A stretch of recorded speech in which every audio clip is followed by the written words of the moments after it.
Gracias por venir a todos, bienvenidos. Les voy a presentar a Marta Macaya. Ella es arquitecta por la Sapienza de Roma, trabaja en Perú desde el 2011 en proyectos de arquitectura y cooperación. Ella es fundadora de la Asociación Semillas, cofundadora de la oficina Plan A0100 y docente de la Universidad UCAL. Semillas es finalista del Premio Mundial ER Emerging Poor Architectural Review 2020. Es representante de Perú en la Bienal de Arquitectura Latinoamericana 2021, ganadora del Premio Mundial de Arquitectura Sustentable en el 2018 en París y reconocido por la UNESCO. Del Premio Mundial ASF Award 2019 en Tailandia. Sus proyectos han recibido distintos reconocimientos en la Bienal de Venecia, Bienal de Quito y en la Bienal Iberoamericana de Arquitectura y Urbanismo, entre otros. Entonces te doy la bienvenida, muchas gracias Marta, y bueno, cualquier cosita que me haya faltado, pues ahí me complementas. Ya, buenos días con todos. ¿Se me escucha bien? Sí, bueno, gracias Sí, por la invitación, Anaís.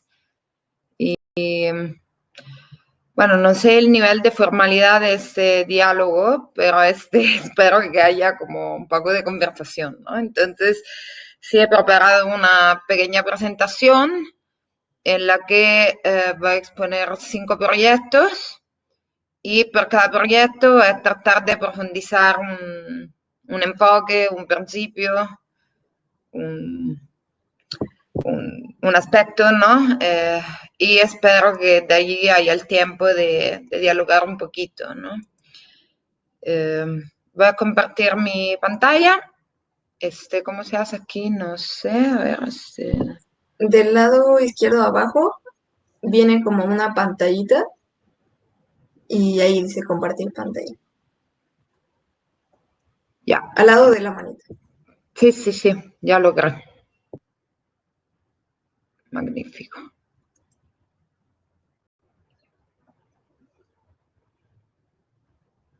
Y de ahí espero también que haya el tiempo de que me cuenten un poquito en qué andan ahí en el curso, ¿no? A ver.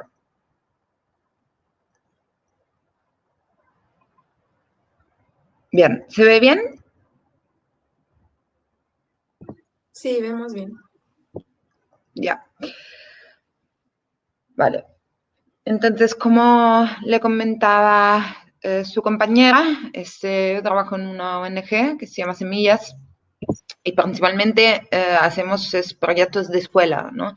En comunidades amazónicas de la selva de Perú. Entonces, bien, tenemos 3 oficinas, una en Lima, una en Pangoa, que es en Selva Central, y otra en la Selva del Norte, por San Ignacio.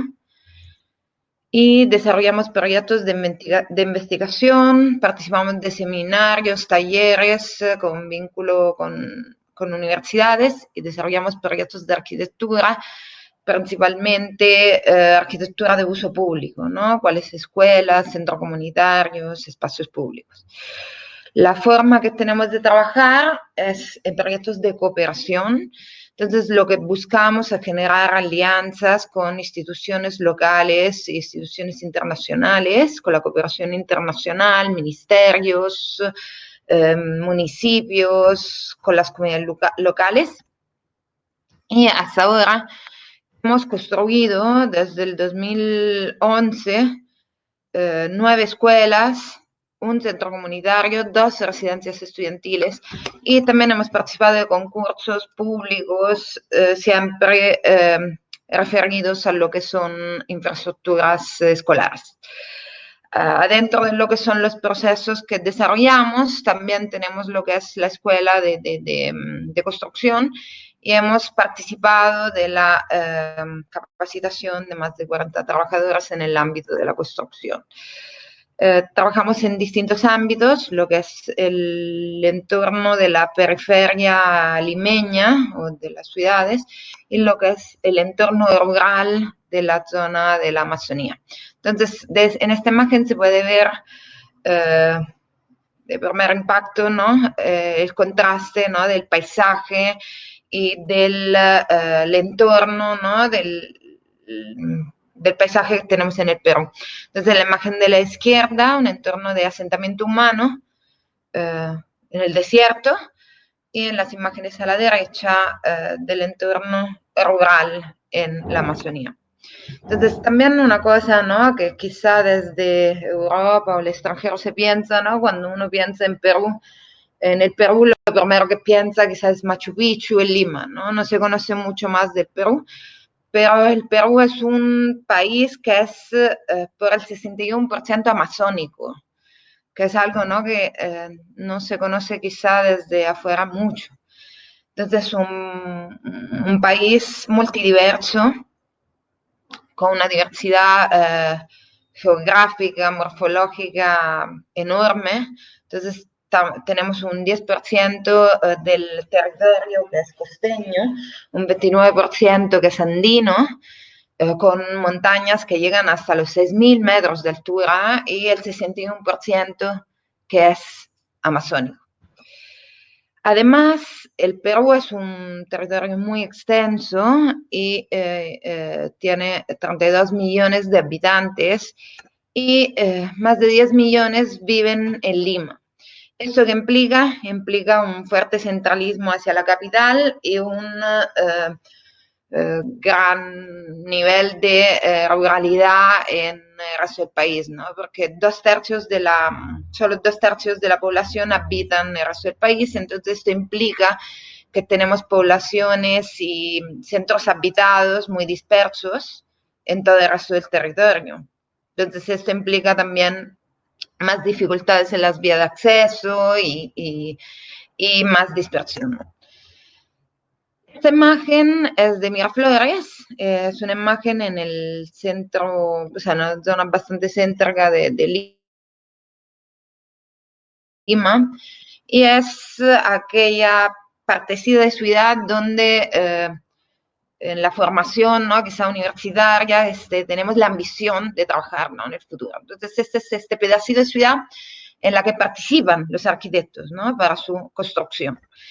Y esta es una imagen tomada en Lima, en Huaycán, que es un asentamiento humano a este de Lima, del centro, y es aquellas porciones de ciudad, ¿no? Que se han autoconstruido y en las que no ha participado el arquitecto, ¿no? Se han ido autoconstruyendo. Esta imagen es en el entorno rural, en la selva, en este caso es un comedor público, supuestamente, en la que tampoco participan los arquitectos y pues tampoco participa el Estado, ¿no? Porque son infraestructuras provisionales autoconstruidas por la población a la espera de que llegue el Estado. Entonces muestro esta imagen, ¿no? Que este es un póster de un grupo de artistas de espacio común que tengo en mi cuarto, que me hizo reflexionar, ¿no? Porque habla de estos muros que sí pueden ser físicos, como en la imagen que vemos a la derecha, pero son muros también simbólicos, ¿no? Muros éticos. Esos muros éticos que ya tienen que ver más con un enfoque a la vida, a la sociedad, ¿no? Que tiene que ver con la integración, con el racismo, con todos estos aspectos, ¿no? Que esos muros se hacen físicos en la ciudad. Entonces, asistimos cómplices o los arquitectos a un sistema de abandono de las periferias, de las zonas rurales, y como ciudadanos seguimos construyendo muros. Esos muros que dividen la ciudad en sectores, ¿no? Entonces, por ejemplo, esta imagen que ven arriba a la derecha es una imagen que se ha hecho bastante conocida porque se ha publicado en varios periódicos, también en Internacional y en El País, creo, y en varios otros, que es un muro de 12 kilómetros que divide dos barrios, dos distritos en Lima, Pamplona, Casiodarinas, ¿no? En la que vemos a la derecha que hay casas con áreas verdes y piscinas, y en el lado izquierdo, ¿no? Es un asentamiento humano donde no llega ni agua ni luz, ¿no? Esta imagen es bastante representativa, ¿no? Porque me parece que simboliza un poco estos muros que tenemos, ¿no?, en nuestras mentes. Entonces pensamos que el primer muro que tenemos que derribar es eso, ¿no?, el que está en nuestras mentes, y quizá esto inicia desde la educación. Entonces también voy a hacer una introducción contextual a lo que es la selva, que es el ámbito en donde con semillas trabajamos principalmente. La selva central, en Pangoa, donde tenemos, ¿no?, una variedad cultural inmensa. Trabajamos principalmente con dos etnias de las comunidades originarias, Nomatsigenga y Ashaninka, y en esta provincia hay más de 120 comunidades nativas, ¿no? También es un territorio que ha sido fuertemente afectado por el conflicto armado interno que se dio en el Perú entre el 80 y el 2000. Entonces las poblaciones indígenas han ido desplazando hacia el interior del país con la llegada de los colonos, ¿no? Los colonos serían estas poblaciones migrantes peruanas o también que vienen de la sierra de los Andes, que han ido migrando hacia la zona de la selva, y las comunidades indígenas han ido metiendo hacia adentro, ¿no? Y también un poquito eso ha estado pasando porque la gente se iba escapando del terrorismo, ¿no? Se iba escapando de los ataques, ¿no?, del conflicto armado interno, iba protegiéndose, ¿no?, dentro de la selva. Y también esta zona ha sido despoblada, de ahí repoblada, y hoy es una de las zonas que se conoce, digamos, por ser una de las principales zonas de producción de hoja de coca para el narcotráfico en Latinoamérica. Entonces vemos que hay un contexto bastante complejo, y este contexto complejo, histórico, geográfico, cultural, tiene sus repercusiones y sus consecuencias en el ámbito educativo. Entonces, que es el ámbito en el que principalmente trabajamos con la Asociación Semillas, ¿no? Entonces, ¿cómo esto repercute en la educación? Pues con niveles educativos muy bajos, y también en la infraestructura. Entonces, en el entorno rural de esta provincia, el 95% de las escuelas faltan de agua y de electricidad, y casi la mitad necesitan ser reconstruidas. O no existe la escuela, o las escuelas que hay están como que con riesgo de colapso y necesitan una reconstrucción completa, ¿no? Además que tenemos niveles de educación muy precarios, muy bajos. Piensen que solo el 6.4% de la población en esta zona termina la escuela de nivel secundario. Entonces, lo que encontramos son escuelas o autoconstruidas por los padres a la espera que llegue el Estado, ¿no?, y que construya una infraestructura moderna, como en la imagen de la izquierda, sin piso, con muros y techos mal sellados, y como ven en la imagen, o escuelas construidas por el gobierno, que son siembras de cemento en el medio de la Amazonía. Entonces nos preguntamos dónde es que está la arquitectura, ¿no? Y pensamos que no hay arquitectura, porque es una arquitectura que es impuesta y descontextualizada. Entonces, digamos que estando allí, trabajando allí, viviendo allí, yo personalmente he vivido en la selva 6 años, y ahora mi equipo está allí viviendo, participando, ¿no?, de todos estos procesos.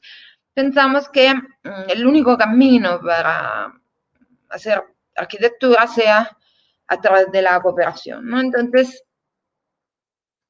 a través de este proyecto, el primer proyecto le voy a presentar, que vamos a hablar de la fuerza de la cooperación.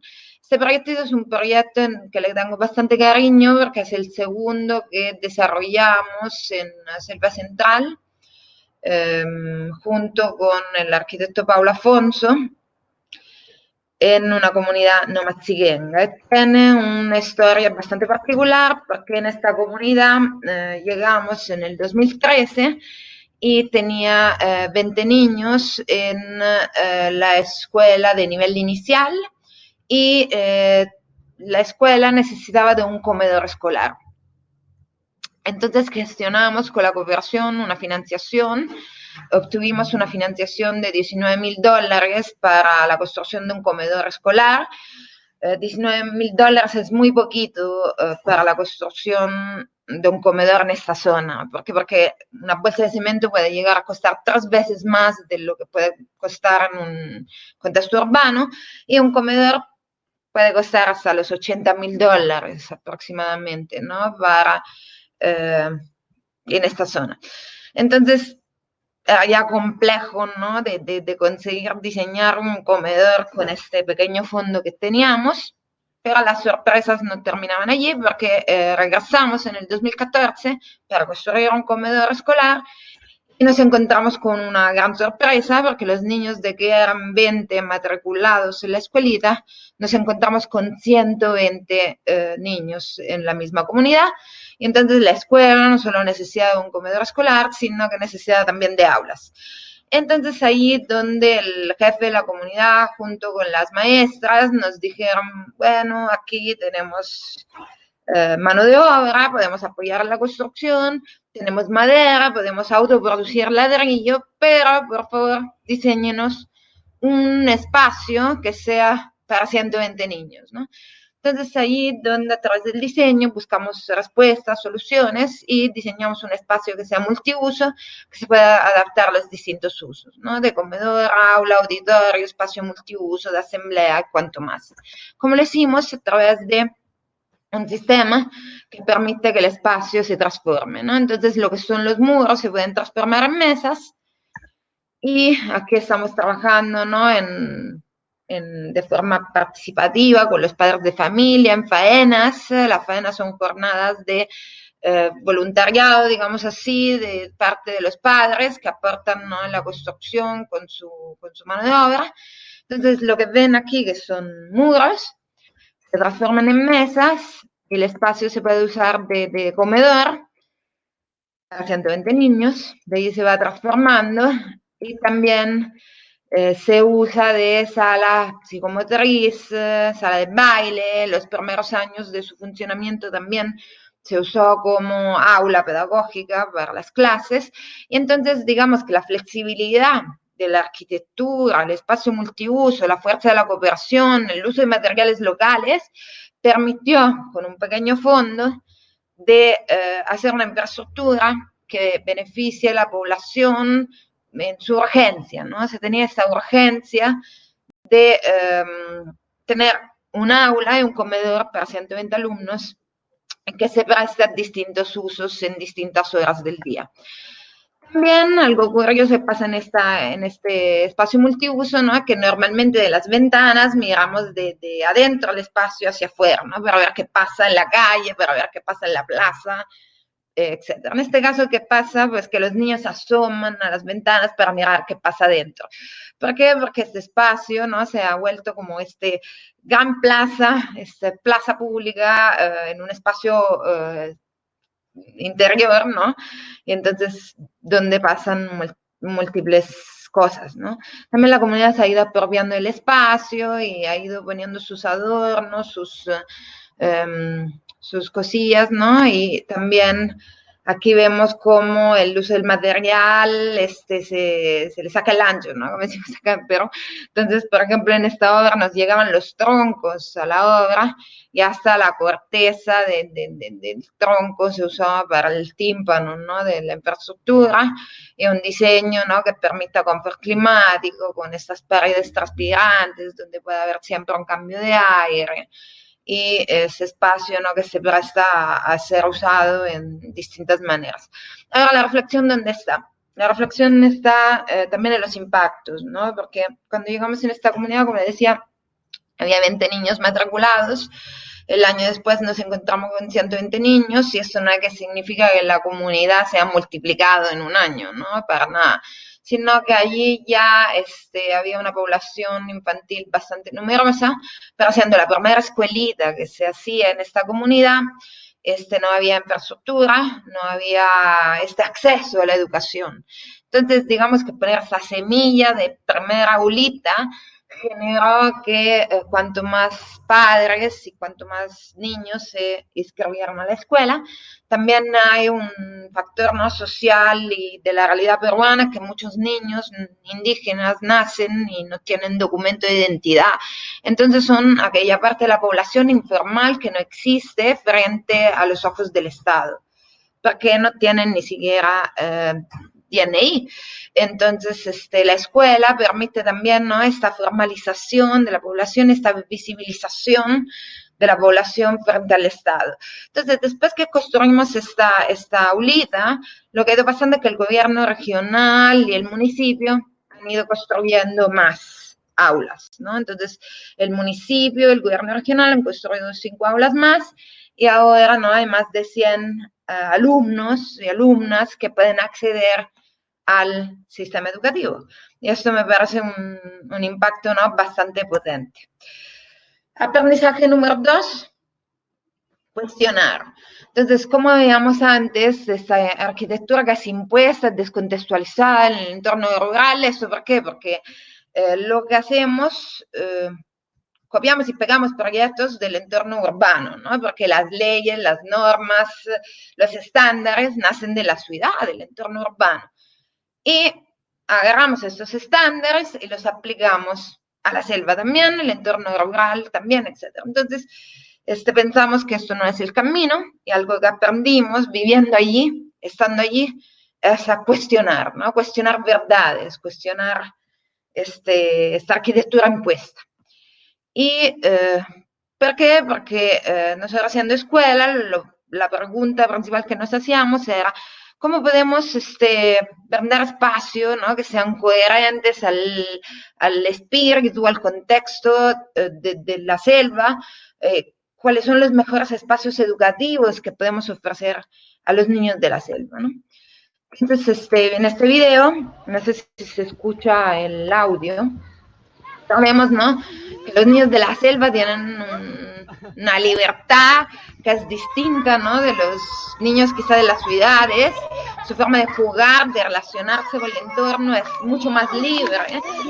Los niños de la selva juegan con su machete a los 4 años, ¿no? Entonces, hay otro, ¿no?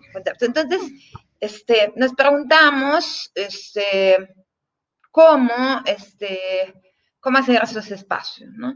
Entonces nos gusta esta frase del neuropsicólogo español José Ramón Gamo, que dice: el cerebro necesita emocionarse para aprender, y es cierto, ¿no? Eso vale para todas las edades. Entonces nos preguntamos cómo los niños de la selva se pueden emocionar en espacios cercados por muros altos, por rejas, que se parecen escuelas, cárceles, más que escuela, ¿no?, donde emocionarse, marchando antes de entrar a clase, ¿no?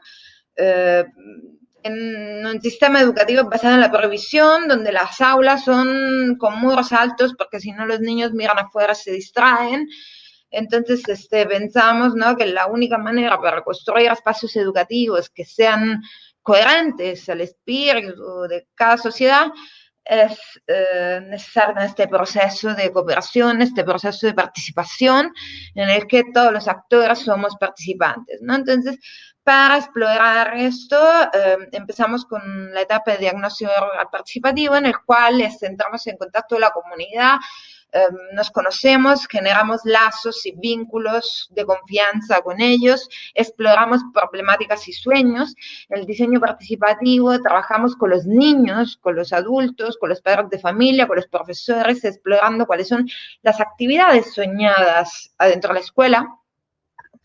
En la etapa de diseño y proyecto arquitectónico buscamos que todos esos sueños sean parte de la arquitectura, ¿no?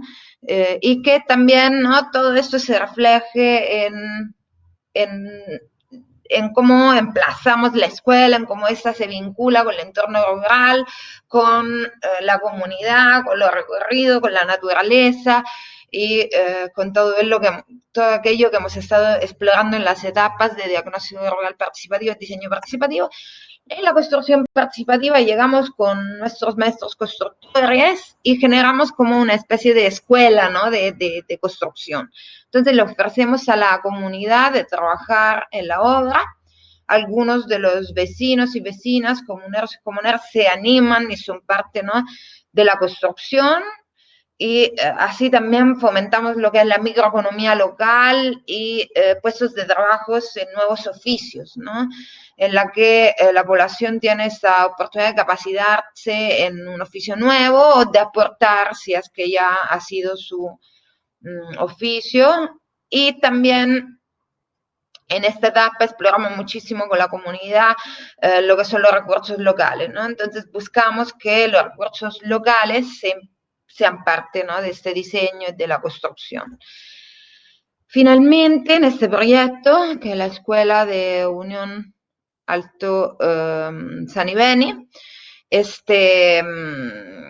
las etapas, ¿no?, de diagnóstico y de diseño participativo, vemos, ¿no?, cuáles son las problemáticas vinculadas con el territorio, cuáles son los sueños comunitarios. Buscamos que estos sueños se metan, ¿no?, allí en la propuesta. Entonces, en este caso vemos como la escuela tiene un lugar súper privilegiado, con unas vistas increíbles, y todos los caminos peatonales y carrozables llegan a la escuela, ¿no? Entonces, la escuela es esta centralidad para la comunidad. Entonces, buscamos que esta centralidad, entonces esta escuela tenga este carácter público y que sea como este espacio de encuentro de la comunidad, los alumnos, la naturaleza, y que todo se encuentra allí, ¿no? Entonces, la escuela asume esta forma como de plaza cubierta, abierta, y en donde este espacio central que ven por aquí con el corazoncito es este espacio público, ¿no? Este espacio multiuso que está al servicio de la comunidad y está rodeado de las aulas, ¿no? Está rodeado de las aulas, y todas las aulas tienen acceso a ese espacio central que es el corazón, y a la vez todas las aulas tienen vista hacia el paisaje. Ahora les voy a mostrar cómo. Entonces, todo este entorno de aulas tiene ventanas por todo lado que miran el paisaje. Los pasillos son como unos binoculares que igual miran el paisaje, y a la vez la escuela mira hacia el centro, ¿no? Entonces tenemos esta doble focus, ¿no? Doble vista hacia el paisaje y hacia la plaza central. Además que la escuela se adapta a la morfología del terreno, entonces se va adaptando y hacen 2 pisos en la parte, ¿no?, que da hacia la comunidad, y en 3 pisos hacia el paisaje.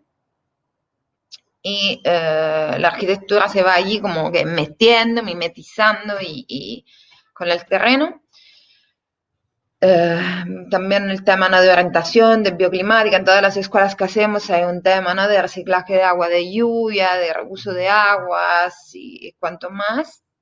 Y todo un enfoque bioclimático. Por lo que quiero ver acá, ¿no?, cómo esta escuela pasa a ser este espacio, ¿no?, donde el espacio dedicado a la didáctica, el espacio libre, el espacio del juego, se entremezclan, ¿no? Entonces, este espacio donde buscamos que los niños y las niñas se emocionen, ¿no?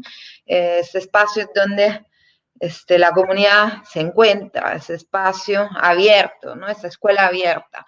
Entonces, vemos también como este espacio central, que es esta plaza, es un espacio de múltiples usos. Entonces, espacio de comedor, también en este caso estas mesas que se cierran, y esta centralidad del espacio permite que se pueda usar de espacio comunitario, sala de asamblea y espacio de educación física.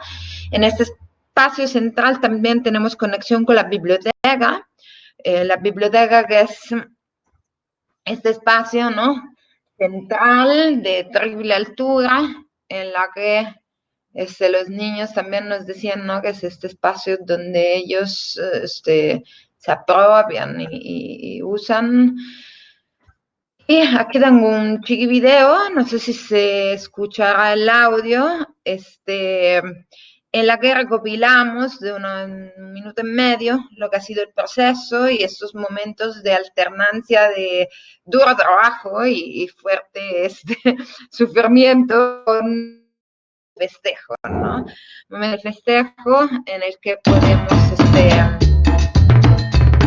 dialogar y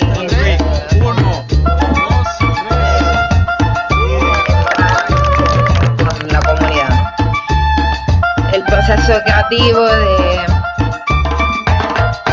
de oficina se alterna con los momentos de puesta en común y de intercambio de ideas con la comunidad. La obra con 325 días de obra, con 18 técnicos en construcción, faenas comunitarias, siembra de árboles con los niños.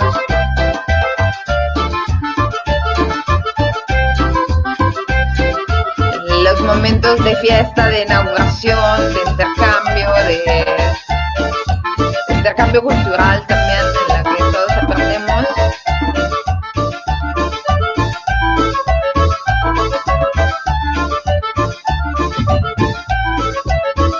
Estos muros, ¿no? Como ven en estas aulas, que ya no son muros, ¿no? No son puertas, sino que son muros, paneles que se abren, ¿no?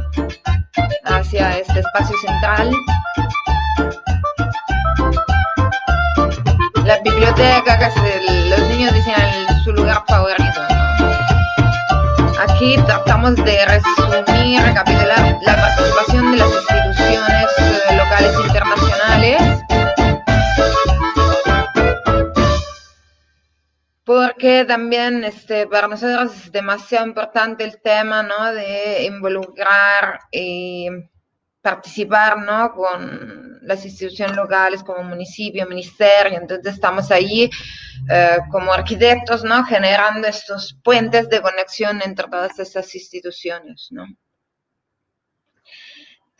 La arquitectura como expresión cultural. Este proyecto es bastante significativo y también nosotros decimos que la arquitectura es una expresión cultural para como nosotros la entendemos, ¿no? En este caso, Atiaro Pancozzi, Casa Grande Otica, es una comunidad que está ubicada a 6 horas de barco en Selva Central. Llegó a nuestra oficina el jefe de la comunidad junto con un amigo de una empresa maderera que fue parte cooperante de este proyecto. El jefe nos dijo que ya tenían un local comunal, que si ustedes ven acá, que había sido construido por el gobierno en algún momento como regalito, ¿no? Allí puesto, y que nadie lo usaba.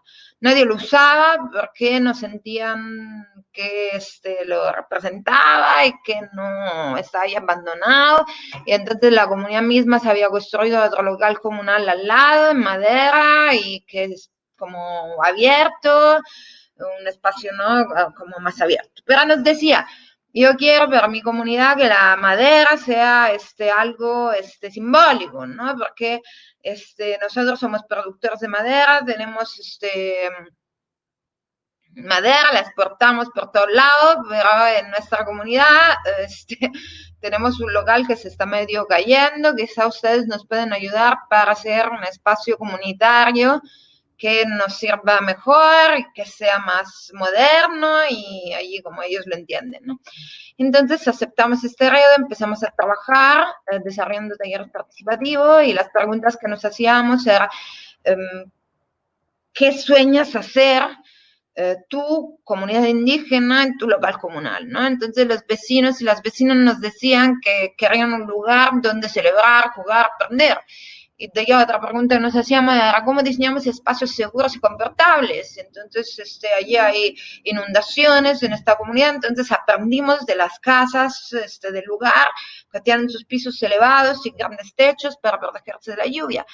La tercera pregunta era cómo podemos construir un lugar en el cual la comunidad se siente identificada, ¿no? Que este espacio comunitario sea esta expresión cultural, ¿no? Entonces aprendimos de sus decoraciones, su forma, ¿no? De hacer su arquitectura. Y las respuestas fueron estas, ¿no? Los usos. Hagamos un espacio que sea multiuso. El espacio que sea confortable y seguro. Entonces, igual, hagamos un espacio que sea elevado y que haya ventilación cruzada, que no tenga muros, tal cual como ellos tenían en su local comunal, y que tenga un gran techo que pueda protegernos del sol y de la lluvia. Parecen obviedades, ¿no? Parecen obviedades, pero parece que no son tan obviedades. Y que no en la arquitectura nos aplican esos principios que son tan obvios, ¿no? ¿Y cómo hacemos para que sea una arquitectura local, identitaria, además que con sus formas decorativas, con con sus símbolos, usamos materiales locales. Entonces, además que era súper complejo, porque estábamos en una comunidad muy alejada, entonces usamos piedra de río que está al lado, ladrillos autoproducidos y la madera del bosque de Otica, de la misma comunidad. El resultado arquitectónico, la propuesta, es, como vemos en esta axonometría, como una especie de anfiteatro, ¿no?, que se va escarbando en el centro y que los bordes se eleva con unas gradas y que permite, ¿no?, de protegernos de eventuales, ¿no?, inundaciones que llegaban allá hasta los 60 centímetros más o menos. Entonces el perímetro se eleva hasta 1 metro.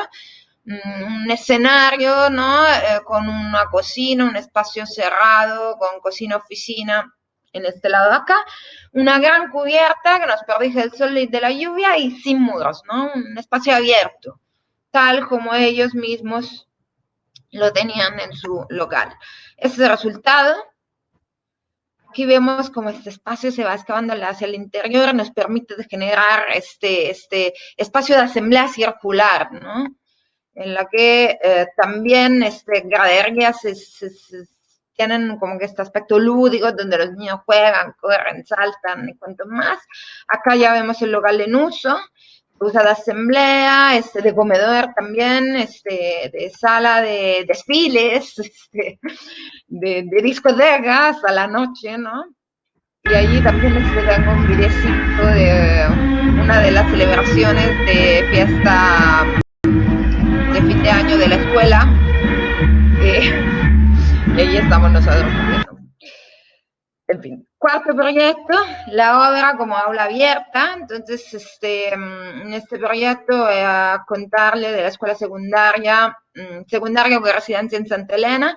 En este caso nos encontramos en una escuela que está en un punto bastante complejo, y en donde no había escuelas de nivel secundario en toda la cuenca. O sea que 16 comunidades aledañas, no, y los alumnos y alumnas terminaban nivel primario y no tenían dónde ir en secundaria. Entonces, junto con el Ministerio de Educación, identificamos esta comunidad que está en un punto estratégico porque conecta las carreteras de 14 comunidades, perdón, de 14 comunidades, y es un punto como céntrico, ¿no?, para este entorno rural.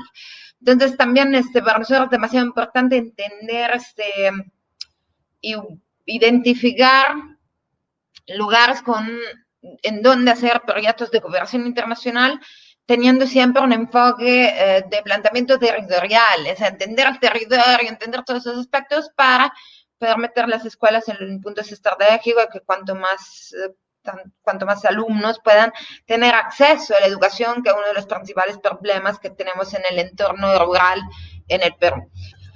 Entonces, estamos en esta comunidad estratégica, permite acceso a 14 comunidades y a más de 200 alumnos y alumnas del entorno rural acceder a la escuela de nivel secundario.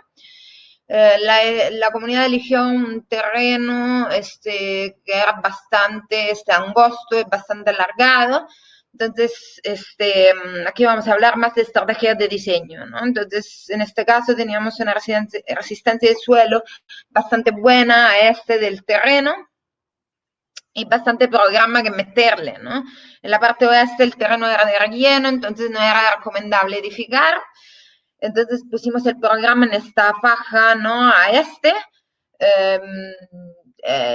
estiramos el edificio hacia arriba en 2 pisos para cumplir con el programa, y también nos encontrábamos con un soleamiento, una orientación no favorable en el terreno, porque estaba este-oeste, la iluminación directa nos molestaba en las aulas, pero ahí vemos cómo buscamos estrategias de diseño, de arquitectura para cumplir con ello. Entonces aquí tenemos este edificio muy longitudinal, alargado, que está atravesado por un gran pasillo, y en la parte central un patio abierto en doble altura que nos permite de fraccionar el edificio, ¿no?, en la zona de aulas y la parte no más pública administrativa.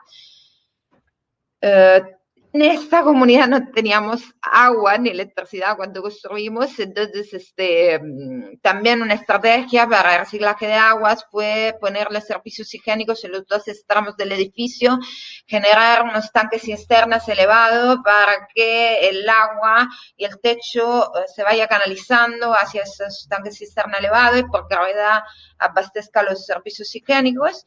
De allí de los servicios higiénicos se van unos tanques cisterna, unos tanques sépticos y a través de tubos percoladores también se usa para el riego. El tema de estrategias de diseño para el tema bioclimático, eso de la iluminación solar directa, lo resolvimos a través de este pasillo que nos funciona como muro cortina, con esta doble piel en madera, persianado, que nos permite, ¿no?, de generar una iluminación indirecta al interior de las aulas. Aquí se ve el resultado, ¿no?, como este pasillo atraviesa todo el edificio, este efecto, ¿no?, de luz y sombra atraviesa el pasillo. En lugar de tener muros altos, tenemos ventanales en todos lados, para que siempre haya conexión visual en todos los puntos de la escuela. Detalles constructivos muy sencillos, porque la obra es esta aula abierta, ¿no?, en donde construimos con la gente del lugar, y cuando diseñamos un detalle siempre pensamos que nosotros podemos no hacerlo en nuestras manos. Este patio central abierto, cubierto, que conecta el módulo, digamos, de aulas con el módulo administrativo, ese es el resultado, y finalmente también, ¿no?, una cancha deportiva. Y eso permitió que esta escuela, además de estar ubicada en un punto estratégico y generar acceso para cuanto más alumnos del entorno rural posible, también es un punto de centralidad para los encuentros deportivos de los padres de familia, ¿no? Ahora, en este proyecto yo quería hablar de la escuela, de la obra como aula abierta. Ahí voy porque este proyecto siguió de mucho aprendizaje, de muchos impactos. Entonces, cuantos más alumnos y alumnas del entorno rural se han acercado a esta comunidad para las clases de nivel secundario, entonces también se dio la necesidad de construir una residencia.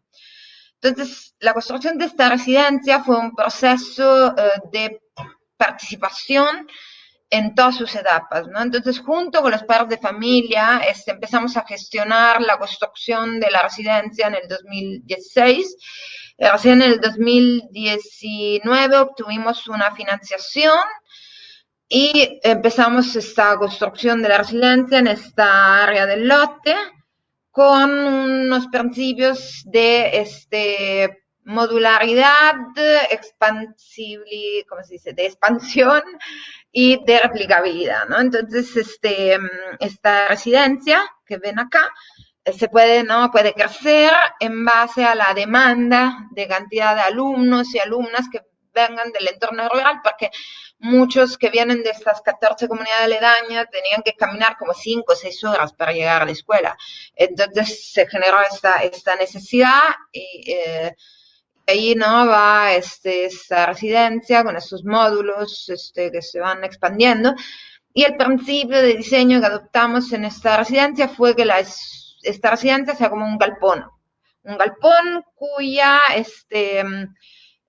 estructura principal es este pórtico de madera, y los módulos que ven abajo, que son los camarotes, funcionan de divisorio también, de tabiquería también entre un dormitorio y otro, ¿no? Entonces tenemos este galpón y abajo estos módulos de camarotes que nos sirven de división del espacio, ¿no? Entonces también el espacio es súper flexible. Se construyó, se pensó y se construyó desde y con la comunidad, desde el principio, desde el paso 1, ¿no? Entonces, por esto que en este proyecto quería hablar de la obra y del proyecto como aula abierta, porque se dio como gestión participativa, construcción participativa, diseño participativo y construcción participativa. Participativa que no solo se desarrollaron faenas con los padres de familia, sino que también en la escuela secundaria ya existía un taller de carpintería en el curso de educación al trabajo. Entonces los mismos alumnos y alumnas construyeron sus camarotes, sus cajones, sus cosas, ¿no? Y cada, ¿no?, alumna que duerme allí tiene su cajón que la ha construido ella misma, ¿no? Y ahí va el espacio, entonces este espacio de camarote, que es ese espacio individual, esos cajones que ellos mismos construyeron y pensamos conjuntamente, que son unos cajones que se pueden tirar afuera y pueden guardar sus cositas, pero a la vez esta cosa tan sencilla puede ser una mesita para trabajar, para estudiar, lo que sea.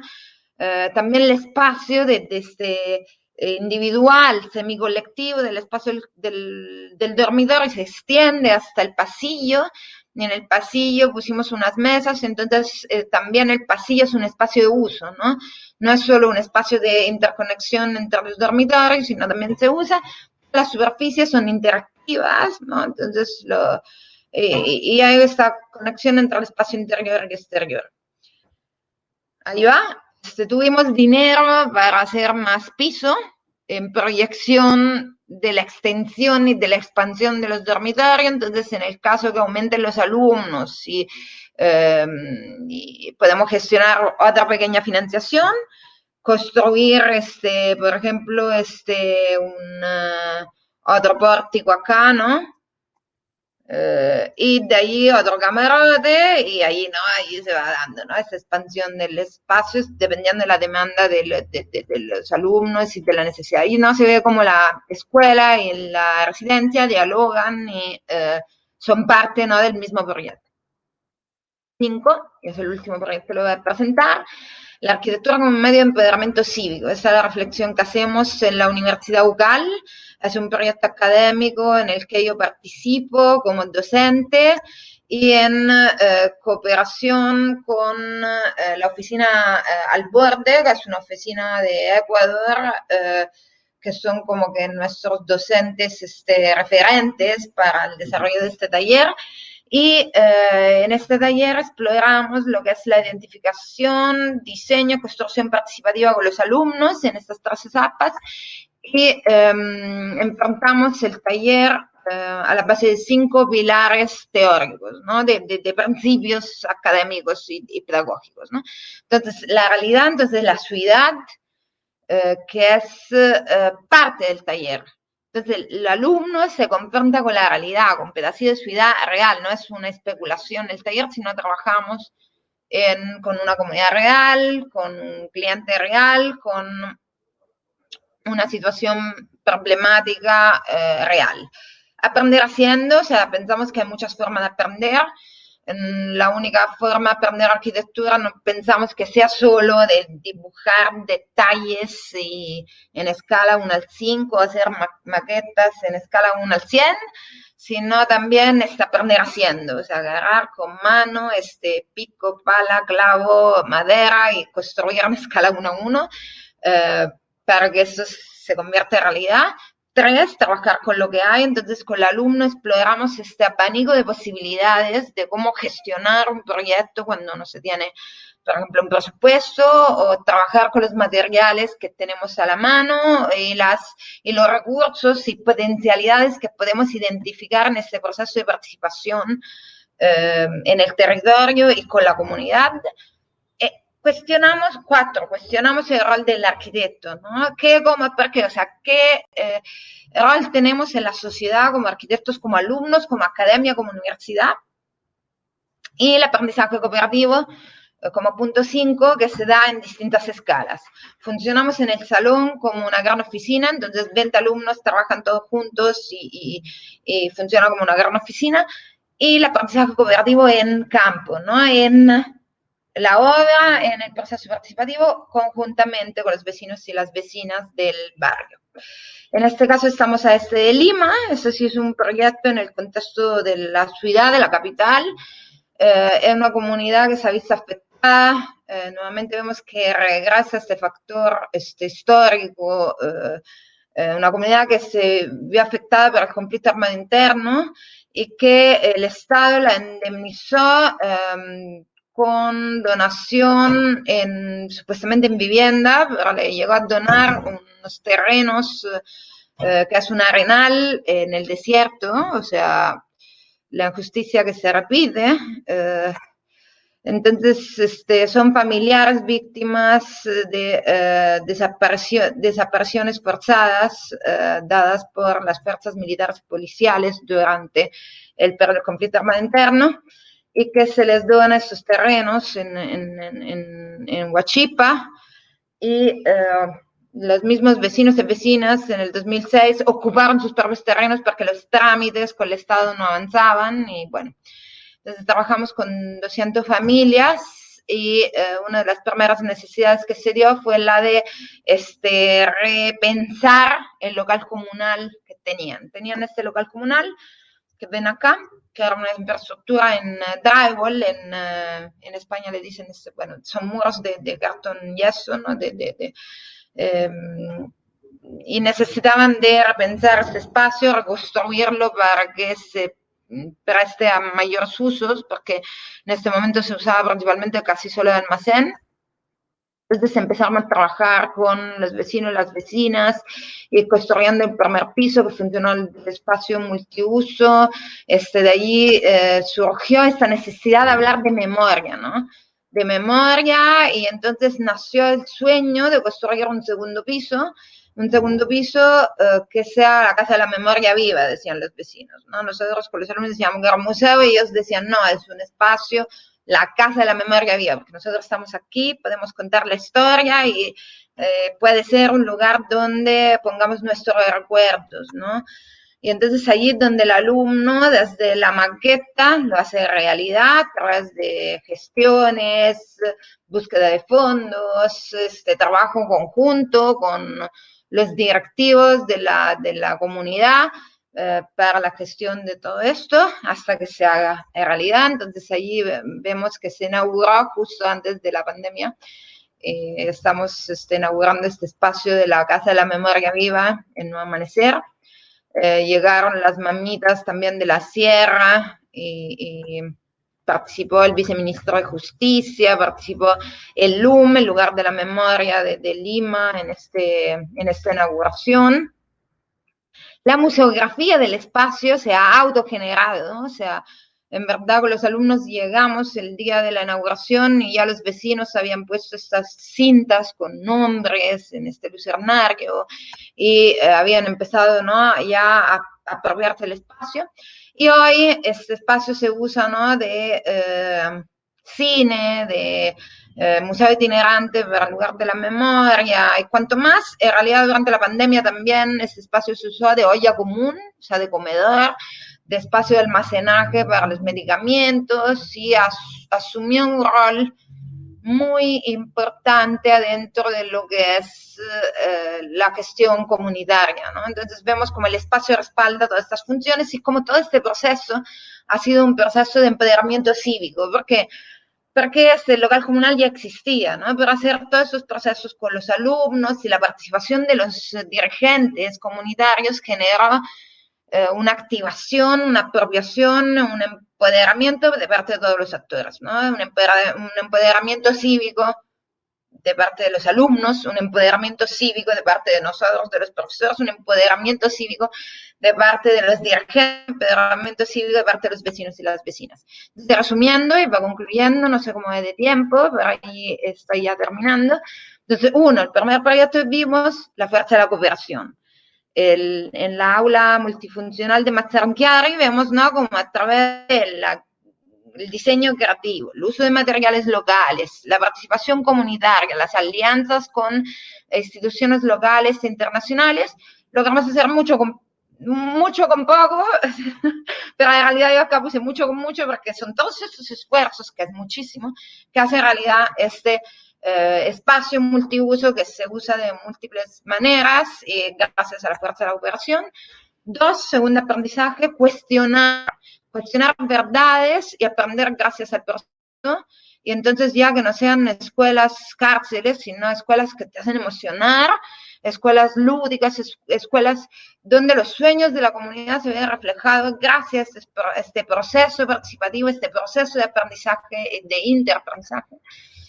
3, como en la Casa Grande Otica, la arquitectura como expresión cultural, ¿no? Entonces, una comunidad se siente representada por su local comunal, que es esta casa grande, donde vemos el uso de material local, el uso, ¿no?, de dónde se aplica este aprendizaje de arquitectura local metida, ¿no?, en la infraestructura en los nativos.